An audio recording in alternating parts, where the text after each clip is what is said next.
உன்னருளாலும் ஜம்புமகா ரிஷியினுடைய தவ வலிமையாலும் அதோ 5 வயது பாலனாய் ருத்ரன் என்று ஒரு பிள்ளை பிறப்பான்.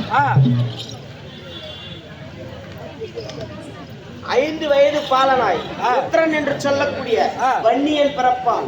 அப்படி வன்னியனுக்கும் திருமண வயது ஆகும் வரை சகல கல்விகளை ஜம்புமகா ரிஷியினுடன் கற்க செய்து திருமண வயது வந்தவுடன் தேவேந்திரன் மகளாகிய மந்திர மாலையை என் கேட்டு அவனுக்கு திருமணம் செய்து வைத்து வன்னியனுக்கும் மந்திர மாலைக்கும் ருத்ராபுரி என்று சொல்லக்கூடிய ஒரு பட்டினத்தை உற்பணம் செய்து அதை ஆட்சி செய்து வரக்கூடிய நேரத்தில் உன்னுடைய அருளால் வன்னியனுக்கு நீலகண்டன், வஜ்ரபாகு, கங்காபாலன், சாம்புவன், பரசுபாலன் என்று சொல்லக்கூடிய 5 பிள்ளைகள் பிறப்பார்கள்.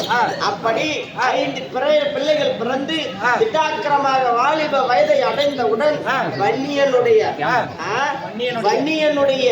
சேனை தளபதியாக இருக்கக்கூடிய சுமந்திரன், வன்னியனுடன் பிறந்தவன் சுமந்திரன், சுமந்திரனையும் மைந்தர்களையும் வன்னியனையும் படையை திரட்டி அது வாதாபி எனதாபி ஆகிய இருவரை அழித்து அமரர் இடரை தீர்த்து மீண்டும் என் இடமாக வர வேண்டும். அதுவரை என் இடபாகத்தை விட்டு என்னை பிரிந்திருக்க வேண்டும், அமரர் இடரை தீர்க்க வேண்டும். இதுவே உனக்கு கட்டளை.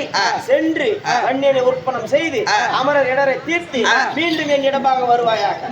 அப்படியே சாமி, உங்கள் கட்டளை பிரகாரம் அந்த வாதாபி எனதாபி என்று சொல்லப்பட்ட அரக்கர்களை அழித்து இந்த தேவருக்கு வந்த இடரை நீக்கி உங்களுடைய இடர்பாக வந்து சேர்கிறேன்.